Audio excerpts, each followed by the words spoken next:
Okay, can you hear me? Yes. Yes. Okay, perfect. Let me just go ahead and let everyone know that this is being recorded and transcribed. Transcribed for those who need that visual aid. And also just any chatter in the background, if you could mute yourself until we get going, and just be mindful of, it's going to be in print. So I like to give that little warning, that privacy warning.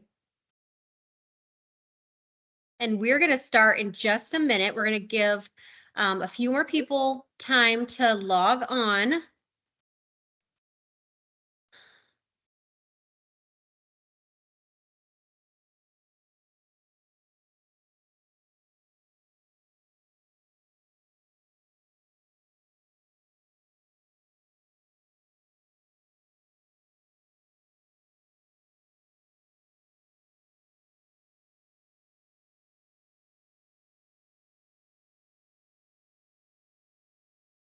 Everybody is interested in the Mediterranean diet.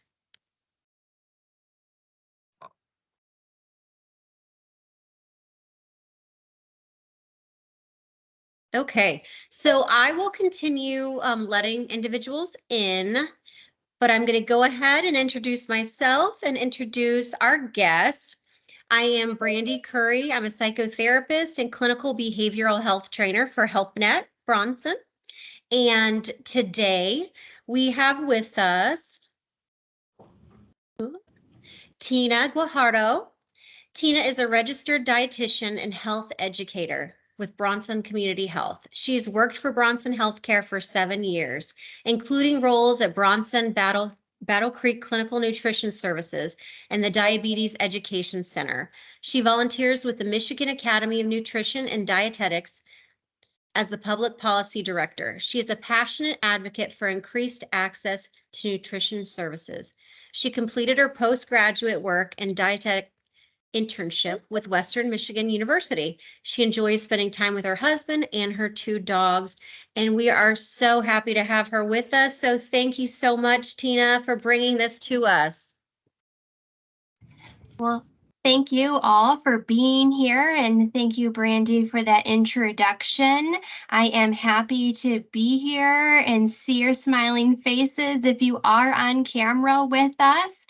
So thank you again for being here. Yes, my name is Tina Guajardo, and I am a registered dietitian for Bronson Community Health Advancement, and I'm so honored to be here on behalf of Bronson HelpNet to offer you guys a virtual 1-hour session on the Mediterranean diet and how it can help you.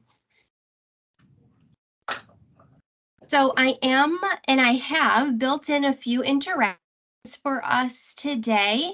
I've got a few chat questions for you all as we go along. So if you guys would, in your chat, I want to hear from you. Are you currently following the Mediterranean diet? A simple yes or no will be fine. Go ahead and put that in the chat for me so I kind of know where you guys are at with the Mediterranean diet.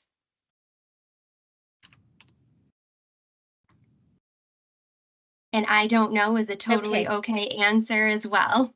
So we have no, yes, no, no, no, no, no, no, no. I don't know. No, sort of. No, we have a lot of no's. Trying. We have a lot of no's. Yeah, Heather says she's trying. Cheryl says no. Some no's, somewhat from Blair.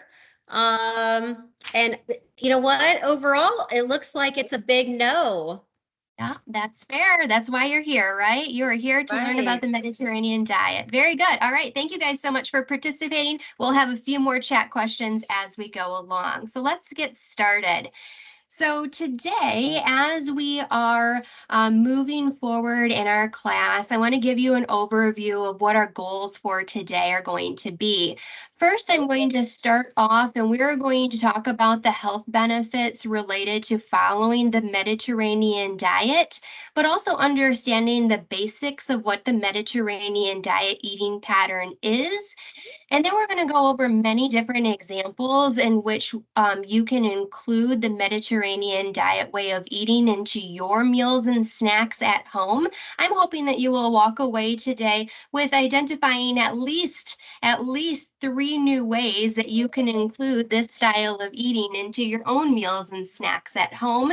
And at the very end of the presentation, I'm going to be leaving you with some additional resources, whether that be websites, cookbooks. We're going to cover a couple of those sorts of resources for you to continue learning about the Mediterranean diet, because we can only cover so much in a 1 hour session, but also give you resources and where you can find some good Mediterranean diet recipes. So that is our goal and plan for this hour lunch period. So as we were planning this presentation, we're doing it in the month of February. February happens to be American Heart Month, and unfortunately in the United States, heart disease is the leading cause of death.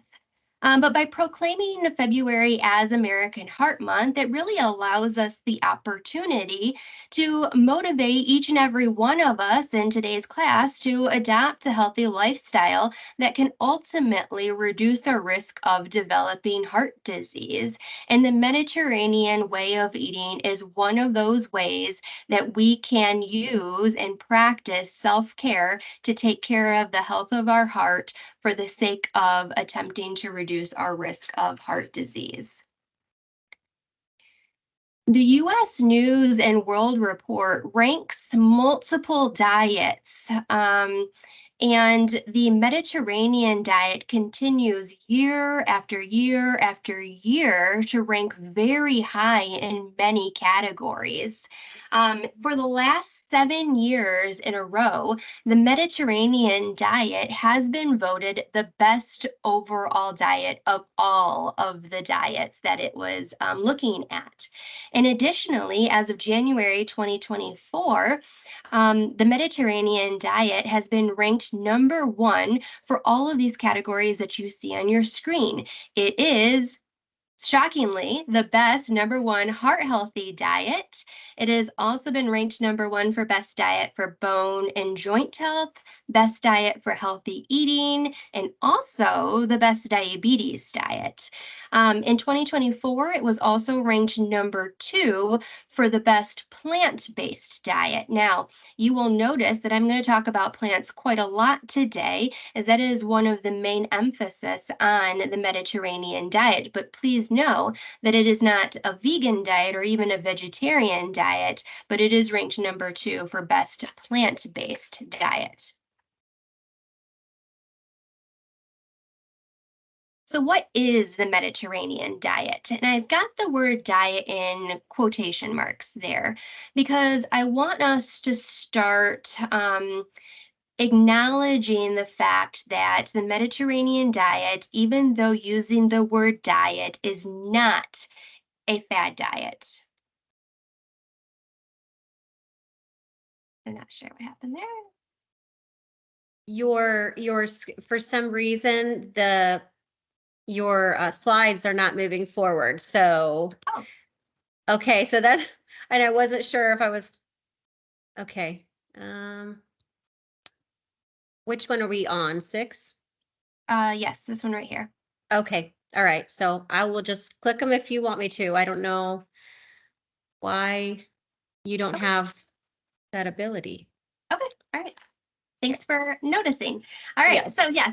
All right, very good. So now you see Mediterranean diet. Diet is in quotation marks there because I want us to acknowledge the fact that the Mediterranean way of eating is not necessarily a diet in the way that we traditionally think of the word diet. So I put that in quotation marks because I want us to acknowledge that this way of eating is not a fad diet in any way at all. It is not focused on restriction or rules or rigidity as we often think about when we hear about a variety of different diets. Instead, I want us to really think about the Mediterranean diet more as a style of eating. It is an eating pattern that has been identified using the foods that are most often consumed within the Mediterranean region. It is a style of eating or a diet that really focuses on what do we include in our meals and snacks, which is complete opposite of what we usually think about with diet because that is usually focused on what are we removing from our meals and snacks. Next.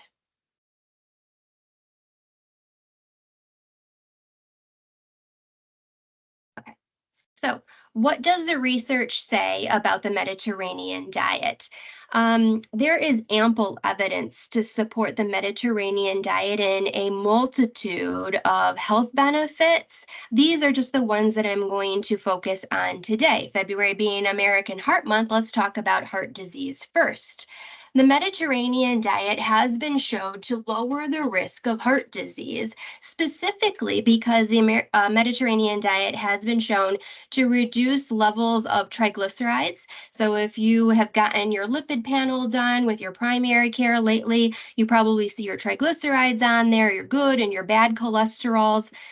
Those that adhere to a Mediterranean style of eating have shown a decrease in triglyceride levels as well as an increase in those HDL or good cholesterol levels, as well as an improved blood vessel function.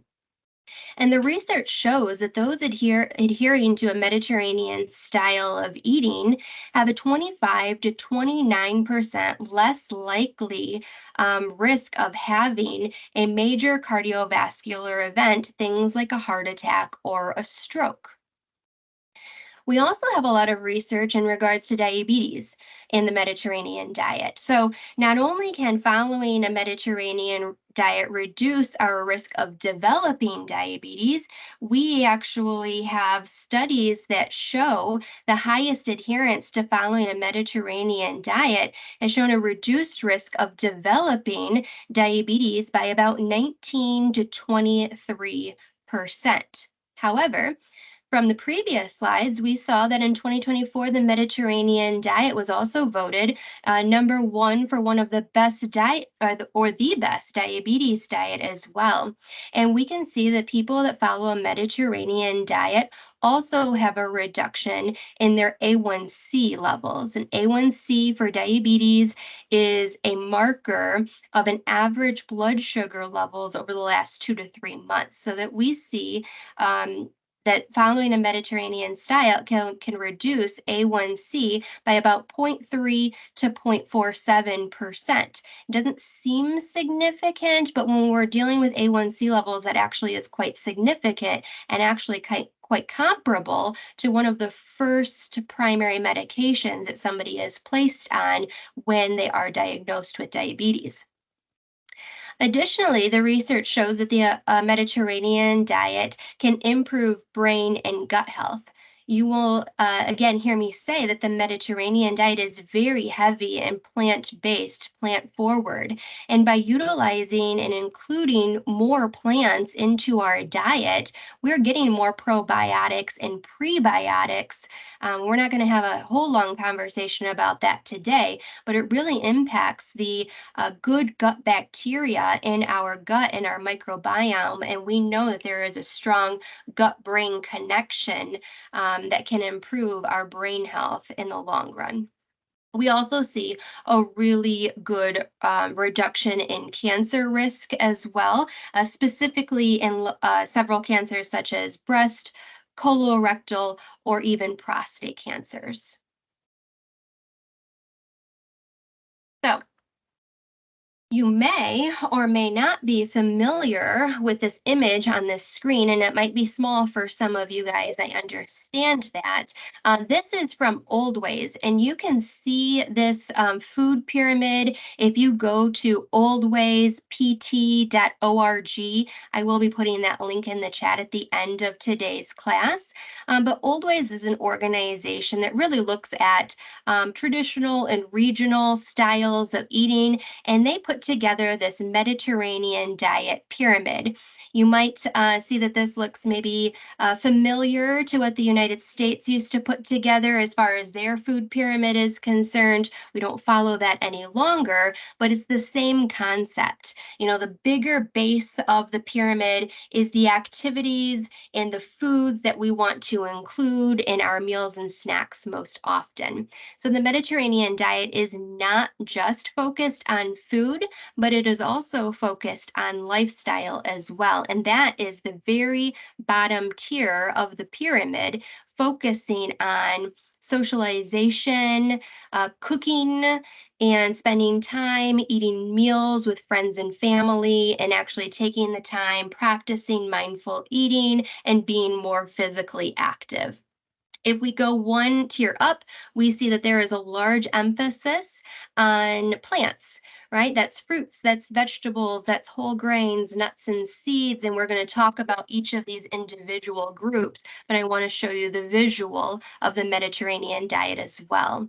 And then from there, we have our first tier that actually includes some animal protein. And that animal protein happens to be fish and seafood as a primary animal protein source in the Mediterranean diet. From there, we've got chicken, turkey, dairy sources, and cheese. And at the very tippy top of that pyramid, you've got your red meats, processed meats, and sweets, which are used very sparingly in the Mediterranean diet. So let's break those categories down one by one here.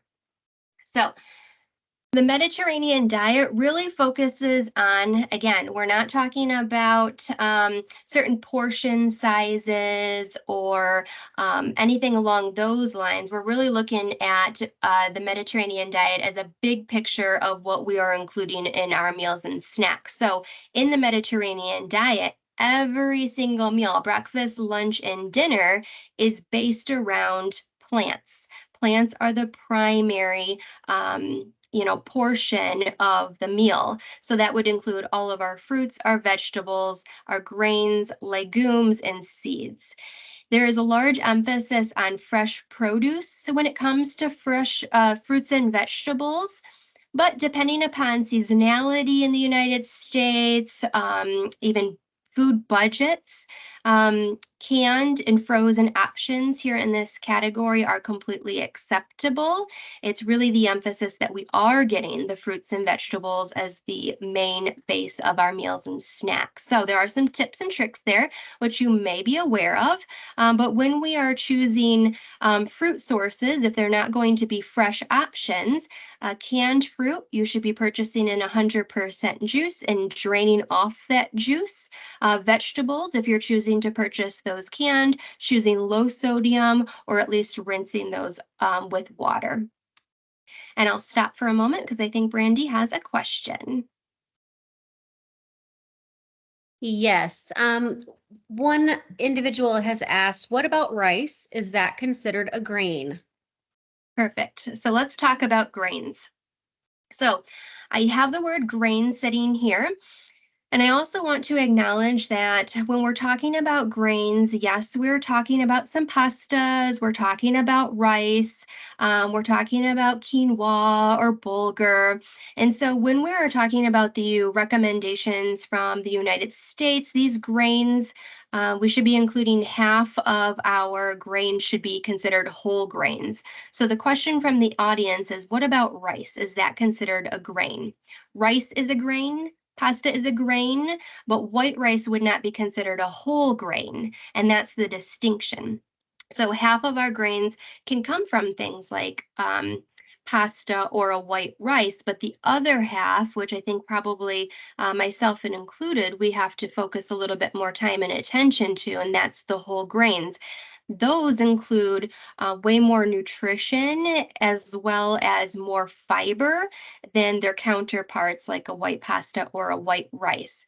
And so the Mediterranean diet really includes a lot of grains such as quinoa, barley, bulgur, farro, and wheat berries are some good whole grain sources used in the Mediterranean diet. Now, we may all not be familiar with those sorts of grains, and that takes a little bit of time and attention to experiment with some cooking methods. And when I talk about some cookbooks at the end of today's class, I'll give you some good resources on cooking whole grains if you're not necessarily super familiar with those.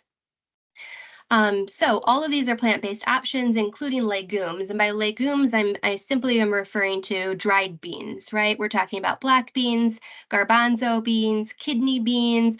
All of those are good plant sources of protein.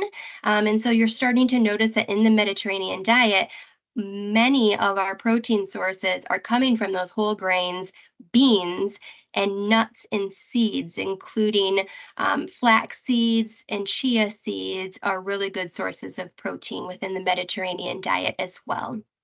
So, moving on from there and thinking about that food pyramid, we're going back to that next tier, the next tier up, which is our first introduction to an animal protein in the Mediterranean diet. And the recommendation here with fish and seafood is to choose fish and seafood often. That's the recommendation. Eat it often, which really boils down to about 2 to 3 times per week, including fish or seafood, with an emphasis on what would be considered fatty fish. Fatty fish simply just means there's more oil content, a higher concentration of omega-3 fatty acids, which is really good for reducing inflammation and for overall heart health. And so if we're looking at the screen, we see options like tuna, specifically light tuna, can be, in a can. Obviously, we don't live in the Mediterranean. We're not catching our own tuna or salmon. And so we do with what we can here. And that can be canned options of tuna or salmon. Obviously, you can get that from the deli as well. Herring and sardines are also good fatty fish choices too. And then things like cod and flounder, if you're a little unsure about fish sources, maybe you don't really love them, salmon and tuna have definitely more of a fishy flavor. And so cod and flounder are a little bit more mild and might be your first introduction to including more fish into your diet. But shrimp is another good seafood choice as well. So again, we're looking at including fish and seafood as the primary animal protein about 2 to 3 times per week. So let's take a break here, right? My next chat question for you guys is, what is your favorite fruit? So go ahead and put that in the chat. What is your favorite fruit source?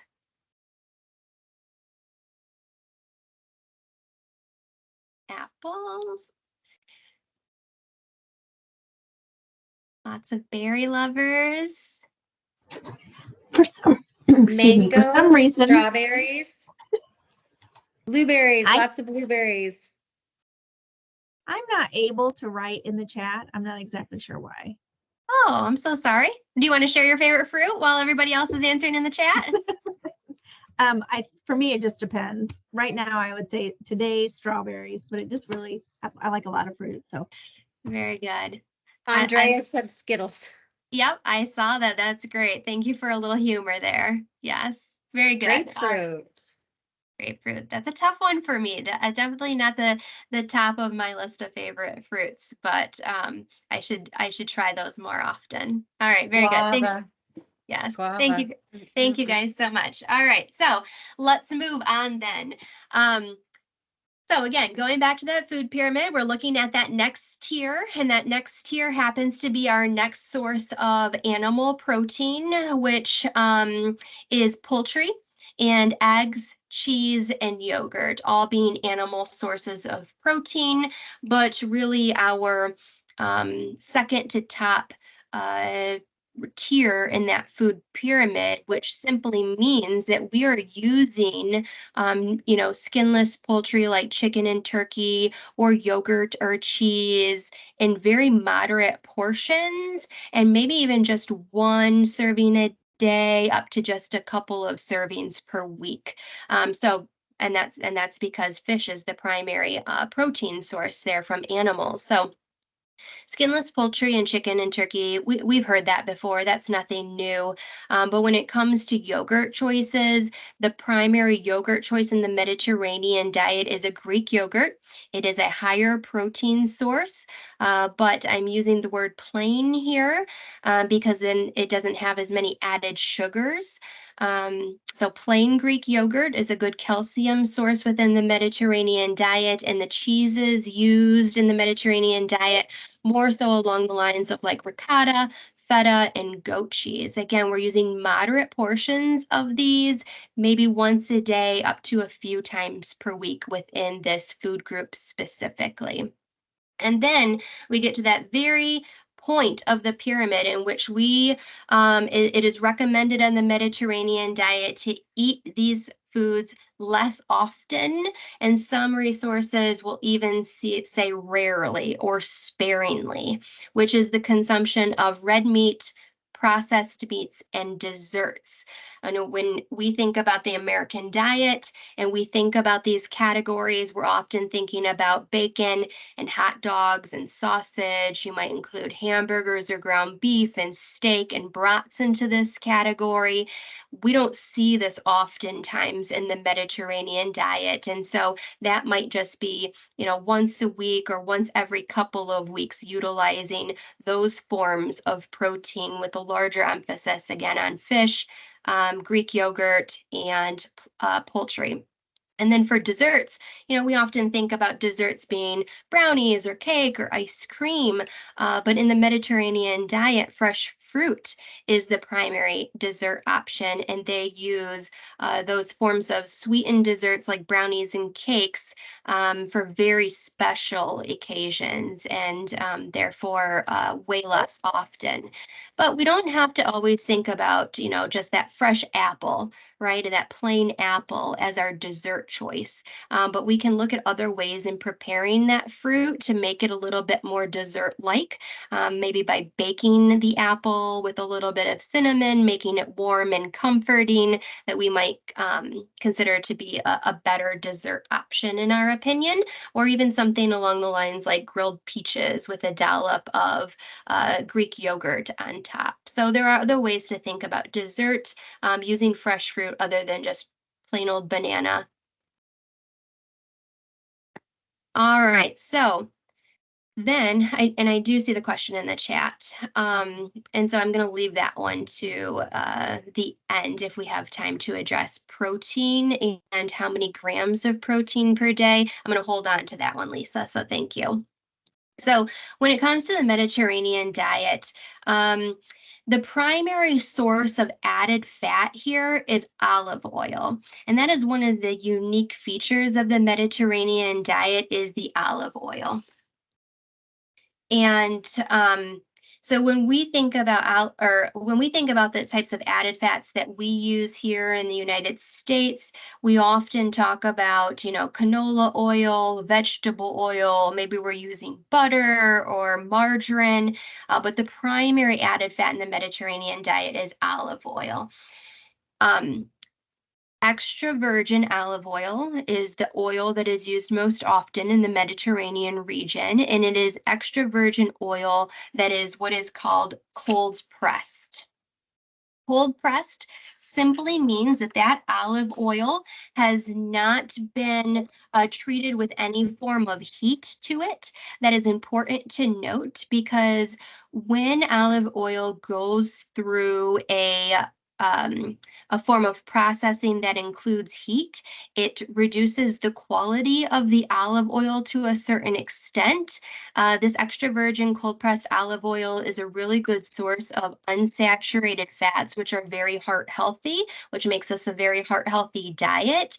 But cold pressed olive oil that is not exposed to heat also then has the highest amount of antioxidants in that olive oil that can help fight off disease for us. So I see a question in the chat. What about avocado oil? Not necessarily one of the primary oils in the Mediterranean diet, but avocado oil would be a fine choice overall in our meals and snacks to use because it is also a really good source of unsaturated heart healthy fats. So just some tips when it comes to purchasing olive oil. You want to just purchase it in quantities that you know you're going to be able to use up in the next 2 to 3 months, because as it continues to be exposed to light or air or heat, the quality of the olive oil continues to diminish. And so it's not going to be as healthful. Purchasing olive oil in a dark green container or in a tin is the best way to go about that, and always storing your olive oil in a cool, dark location, let's say like a cupboard, but away from any heat sources. So you don't want your olive oil sitting next to your stove top on the counter because that heat is diminishing quality. You don't necessarily want your olive oil stored on top of the refrigerator because that refrigerator is also giving off heat and that is diminishing the quality. So when we think about going to the grocery store and looking at all of the olive oil options, you might often see olive oil being marketed as light. And so what does that mean? Light olive oil is different than extra virgin olive oil in the sense that it is more of a refined olive oil. So it has gone through a heat process. It's still a good source of unsaturated fats that are very heart healthy, but it would not be as a quality of a source, meaning it wouldn't have as many antioxidants for overall health benefits. So light simply means that it's been a little bit more refined, exposed to a heat process, but it also refers to the fact that it's got more of a mild flavor. So extra virgin olive oil can be good for cooking or straight from the bottle. Extra virgin olive oil you can utilize for salad dressings or maybe cold grain salads if you just need a drizzle of something. It's a really good option. But I think there's been a lot of conversation about not wanting to cook with extra virgin olive oil, and we have more and more research to say that extra virgin olive oil is actually quite stable for things like sautéing. Let's say you're sautéing up some, peppers or mushrooms for a stir fry, totally fine. If you're going to be using olive oil, let's say to toss with your sweet potatoes or your Brussels sprouts, and you're going to throw that into the oven to roast a little bit, totally fine. If you're going to be doing a little shallow frying on the stove top, like let's say you're trying out that new cod recipe because you want to eat a little bit more fish, then a shallow fry in a little bit of olive oil is totally acceptable. If you're going to be doing more deep frying, which is not something that you see oftentimes in the Mediterranean diet, you might likely go towards the light olive oil rather than the extra virgin olive oil. You will see when I give you some of these resources to look up recipes for the Mediterranean diet, they do a lot of baking with extra virgin olive oil. But keep in mind that extra virgin olive oil is also going to have more of a robust flavor, which you may not necessarily be used to in baking, like if you're going to make yourself a cake. And so from that perspective, light olive oil just might be the better choice because of its flavor, but extra virgin olive oil can be used in baking too. All right, so I'm giving you guys the pyramid again, just to provide an overview and a summary of what we just discussed, right? You can hear that there is the inclusion of lots of different types of foods in the Mediterranean diet, and that's the focus. The focus is that you are filling up your plate with a variety of these sorts of food groups, but the majority of the food on your plate is going to be plant-based. Fruits, vegetables, grains, beans, nuts and seeds, and meat I haven't said this explicitly yet, but meat is considered more of a side dish or a flavoring, a seasoning to the primary meal of plants, which looks a little different than how we usually eat within the United States. We usually have meat as the primary focus with a few side dishes of vegetables. It's the opposite here when it comes to the Mediterranean diet. All right, so what do we do with that information? This is where it starts to get a little interactive with you guys. I'm going to just offer, and you guys can read these on the screen. This might be a lot of information as far as like, oh boy, I've got a lot of things to do in my diet to eat a little bit more Mediterranean, but it doesn't have to be that overwhelming. So with anything, right, we're making small changes and small steps to improve whatever aspect of our life. We just happen to be speaking on nutrition right now. So here are some ideas that you can make some quick, easy swaps to your meals and snacks and be following more of a Mediterranean style diet. So, for instance, let's say you're looking at your meals right now and you're like, boy, over the last week, I've had red meat. Ooh, probably 4 times this week I've had red meat. And so, one of the ways you could look at that is say, I'm going to replace one of those servings of red meat with maybe a meatless meal. Maybe it's simply the simple swap of doing a bean burger instead of a hamburger. That would be one way in moving yourself into a direction of eating more Mediterranean. Or maybe you are going to replace that red meat serving with a piece of chicken or a fatty fish like salmon or tuna or cod. We had a conversation about white rice earlier. So if you're using a lot of white rice and you're using white rice in 2 or 3 of your meals per week, you could say, I'm going to swap out one of those meals with quinoa or maybe lentils, or try one of those Mediterranean style grains like bulgur or buckwheat instead. And so ultimately, I'm not going to go through each one of those, but ultimately the question to ask yourself is, how can you make changes to your current meals and snacks simply to increase fruits, vegetables, whole grains, and legumes, because that is truly the emphasis of the Mediterranean diet. So that's going to look different for everybody because we all have different meals and snacks that we're working with. So I'm going to ask you guys the question. On your screen right now, you see a picture of the traditional American breakfast, and I want to hear from you.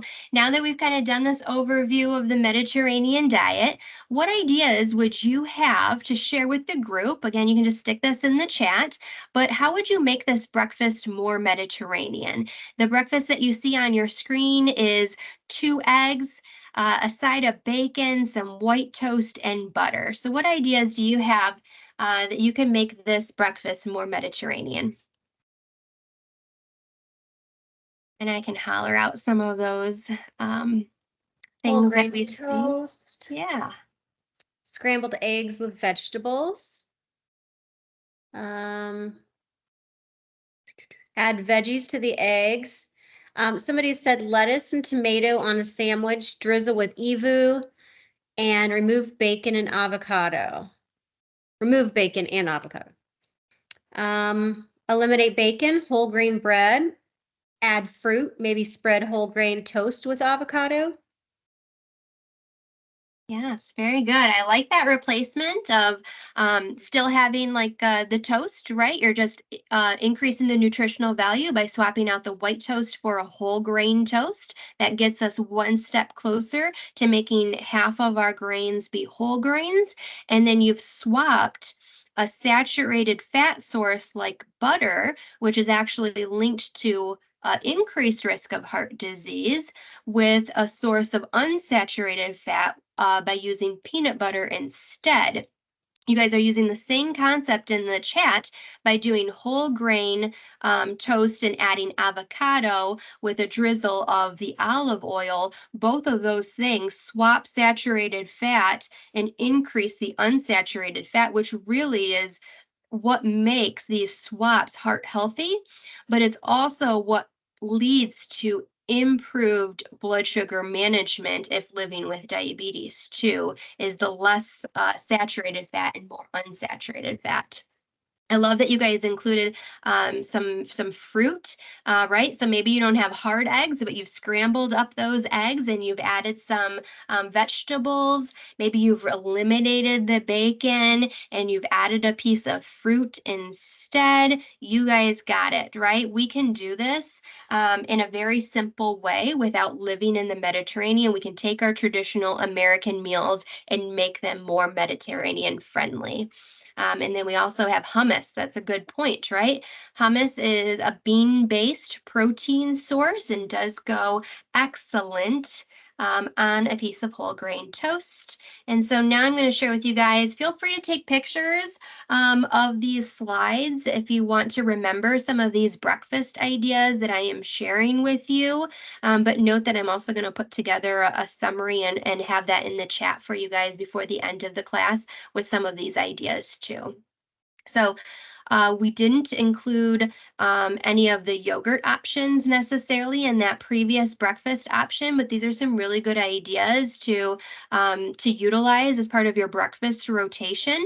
So again, simple swaps. You know, maybe we're relying right now upon a packet of oatmeal that maybe has a few more added sugars, and so making the time to switch over to an old-fashioned oat, adding maybe a dollop of peanut butter to get that unsaturated fat, or using chia or flax seeds for that added crunch, that fiber source, that unsaturated fat. The use of honey is also used in the Mediterranean diet for a sweet flavor rather than plain sugar. And so you'll see that in some of my ideas, like the second bullet there. You've got plain Greek yogurt. And instead of buying the sweetened variety, using a little bit of honey and some berries or some diced apples, because we've got some good apple lovers in this group. And then adding either chia seed or flaxseed on top of that for a crunch, or even doing some slivered almonds or some chopped up pecans or walnuts. A very heart-healthy breakfast and very Mediterranean. You guys had that idea already of doing the whole grain toast and the avocado on top. So you guys covered that one. And maybe, you know, sometimes we just need a grab and go option, right? Sometimes we don't have time to sit down for a full breakfast. And so maybe it's just grabbing a banana, adding a little peanut butter, and that is your breakfast option. Still better than maybe drive-through breakfast, right? Veggie omelets, you guys covered that, eggs and vegetables. So let's do the same thing for this traditional lunch meal. How can we make this lunch more Mediterranean? It's a classic hamburger and fries. So what can we do to improve the quality of that lunch and make it more Mediterranean? Turkey burger, sweet potato fries, and a whole grain bun. Ooh. Yeah, it sounds good. Black bean burger, grilled chicken or fish sandwich with veggies. Replace the fries with a side salad, a lettuce wrap. Veggie burger, avocado, lettuce, tomato, whole grain bun, no fries, maybe fruit cup and a side of veggies instead. Very good. Veggie burger. I love that you added the avocado to the veggie burger, and avocado can obviously be added to a grilled chicken sandwich or burger as well. Salmon burgers, slaw with veggies and olive oil. Hard to replace the French fries, yes. And so, you know, maybe we you know, potatoes are included in the Mediterranean diet, and so maybe it's, you know, that's your treat for the week too, right? Very good ideas. Great. All right, here's some more lunch ideas for you guys. So,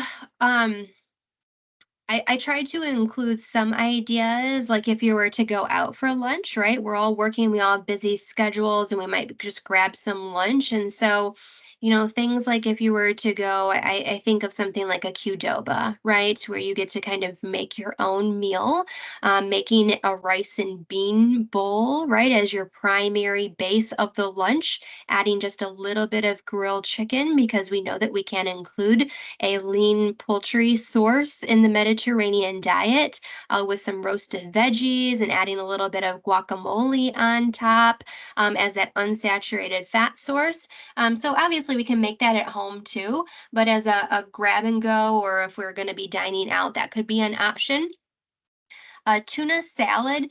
I have at the very bottom point the tuna boats. This is one recipe that has probably become one of my favorite lately, which is swapping out mayonnaise or any sort of Miracle Whip for the swapping out the mayo in the tuna salad, and instead using a combination of a white bean with some olive oil, a little Dijon mustard, salt and pepper, and really kind of mashing that out up and making it creamy.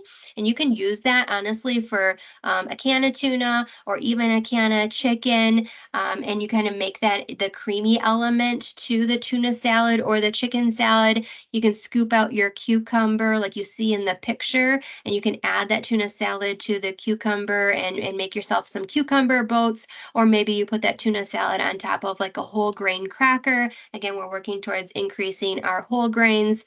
We've got veggies and hummus. And then if you love a salad, we've got fruit and we've got protein and we've got nuts, and then we've got that inclusion of the feta cheese on that salad, and then making a little bit of homemade vinaigrette with just a little maybe apple cider vinegar and that good extra virgin olive oil to dress up that salad. So again, some additional lunch ideas. So let's do that same thing now for dinner.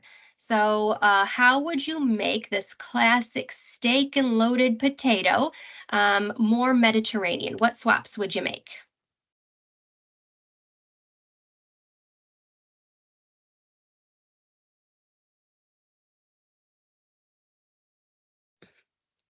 I think people are really stumped here. I know. I think they like their steak, huh? Yes, yes. So salmon steak, roasted veggies, that actually sounds delicious. Sweet potato instead of white. Chicken, a smaller portion of steak, add veggies or a salad. Trout, vegetables, roasted potatoes. Somebody says fish and salad, grilled shrimp with asparagus. Oh, my favorite. Flounder, salad with olive oil, extra virgin. Yeah. Ooh, grilled sea bass. Yes. All right. So yes. And again, you could go multiple different directions there, right? Dawn, I appreciated that you said, hey, I'm going to have steak still. I'm just going to have a smaller portion of it, right? Because the steak that you see on that picture is, it's pretty big. I mean, it takes up half the plate, it looks like. And so, when we're talking about the Mediterranean diet and really just general meat recommendations for serving size, we're really kind of aiming for that size of the palm of the hand. And maybe this is a good place to talk about those protein recommendations that was asked earlier. Um, Generally speaking, again, these are all general recommendations. Women generally around 50 to 60 grams of protein per day is a general recommendation.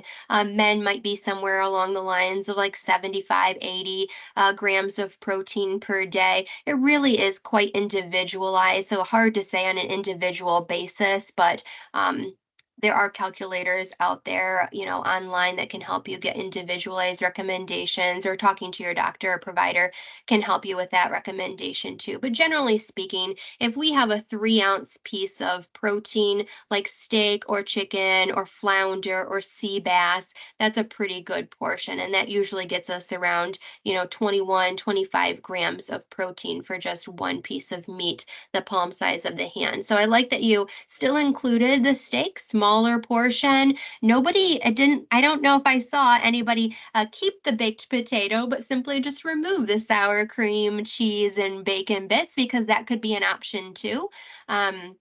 Still keeping the potato, but then really adding those roasted vegetables that you guys talked about, or the salad with the olive oil dressing. So many ways to go about that. Good job, you guys.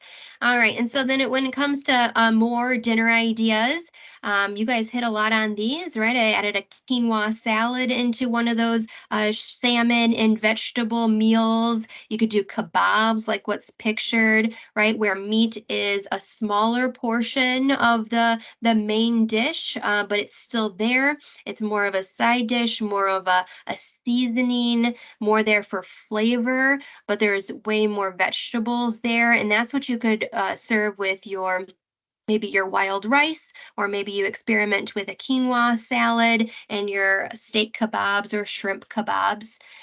The recipe there, I will not have that linked. So take a picture of you if you want that recipe for the bulgur bowl.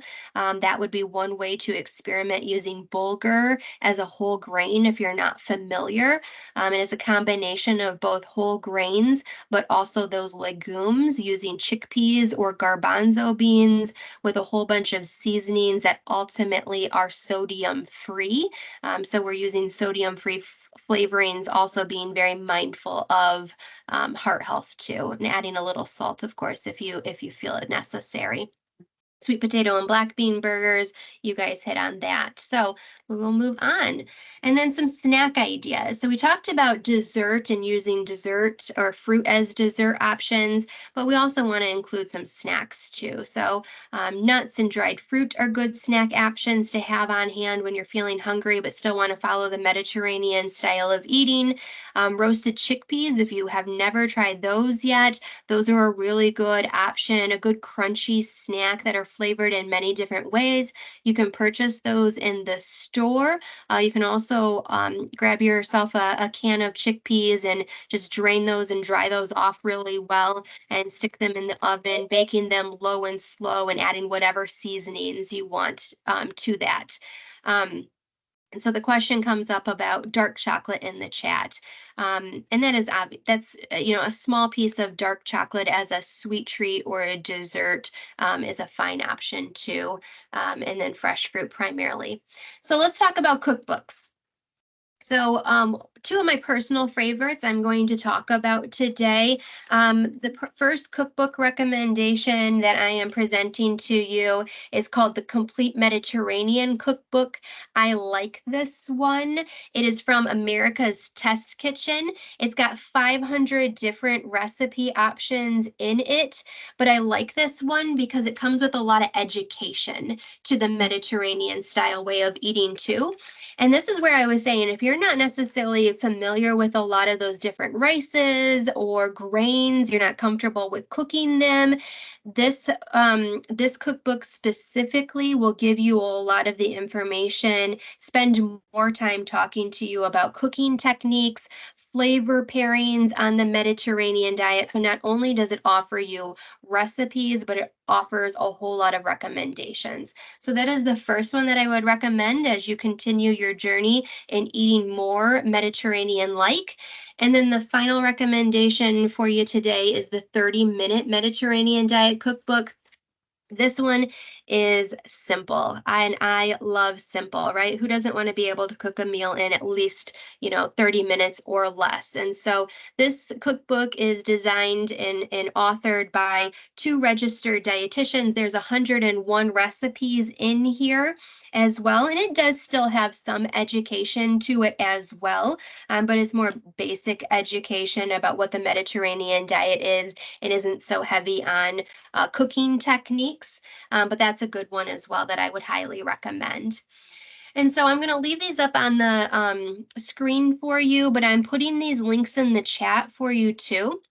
I find these resources to be very helpful in working towards eating more Mediterranean. Eatingwell.com is a really good resource, in my opinion, for lots of different diet styles and recipes. But the ones I really want to focus on here are the MediterraneanDish.com. She actually originally is from the Mediterranean. She lives within the United States now, but her website is a wealth of information if you're looking to eat more Mediterranean. And she has an Instagram account where she's always cooking. You can follow along and get recipe ideas from her too. And Ashley also says she loves the Mediterranean dish. She is great. So, oldwayspt.org is the website that I referred to earlier if you want access to what that food pyramid looks like. But they also have a Facebook group. So, maybe you're using Facebook and maybe not Instagram. Old Ways Make Everyday Mediterranean. Just search that in the Facebook groups and you can join. It's not moderated by any sort of health professional. It is really just a group of community members coming together, sharing ideas, tips, and tricks on how to be and make their meals more like Mediterranean. And then if you want more reading information on how to cook with, how to buy, how to shop, on olive oils, aboutoliveoil.org is a great resource as well. All right, so to recap, we have spent time reviewing the health benefits of the Mediterranean diet, the basics of what the Mediterranean diet is and what it includes, and that what it that it's not an emphasis on restriction, but really the emphasis on inclusion. I hope you are leaving today with some new ideas on how to include the Mediterranean diet into your meals and snacks. And I have offered you guys lots of different cookbooks ideas and websites to go to. And while I move forward here, I'd like to open it up. We have a few minutes left if anybody else has any questions. And while questions are coming in, I am going to add to the chat a summary of today's class for you guys so you can take home and get some of those resources and meal ideas there too. So I will open it up for questions. And Brandy, I'll let you ask questions if Sure. there are any. Okay, first question that comes in. Can too much fish be bad for you? How much is too much? Very good question. Thank you. And so general recommendation, even from the American Heart Association, is 2 to 3 times per week. I think the concern when it comes to fish is the mercury content. So as long as you're not focusing on eating high mercury fish, then you can include fish more frequently. So let me just review. I printed this out because I can never remember the high mercury fish, but high mercury fish are things like shark, swordfish, king mackerel, and tilefish, not things that we see in our typical everyday grocery store. So you're probably typically not getting as much mercury, even if you are choosing things like salmon or light tuna specifically, cod, flounder, even more than 3 times per week. So that's that. And it doesn't appear like I can get the PDF in the chat. So maybe HelpNet can follow up with a follow-up email to provide that information.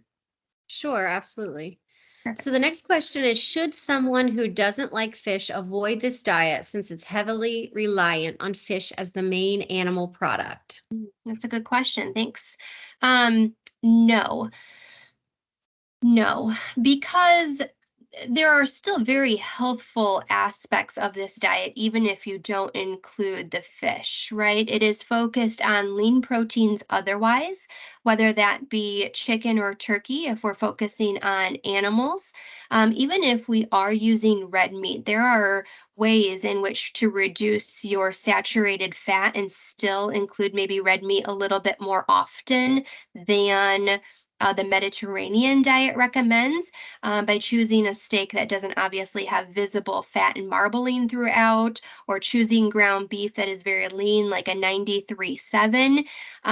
But again, that's a large emphasis on fruits, vegetables, whole grains. You can still follow that pattern, even if you aren't necessarily including the fish. And you can always talk to your provider about an omega-3 fatty acid supplement if you're not eating a lot of fish, but also knowing that we can get those nutrients from things like flax seeds and chia seeds and walnuts. We can get those nutrients from other plant-based sources and not just fish. So please do not give up on the Mediterranean diet, even if you don't like fish.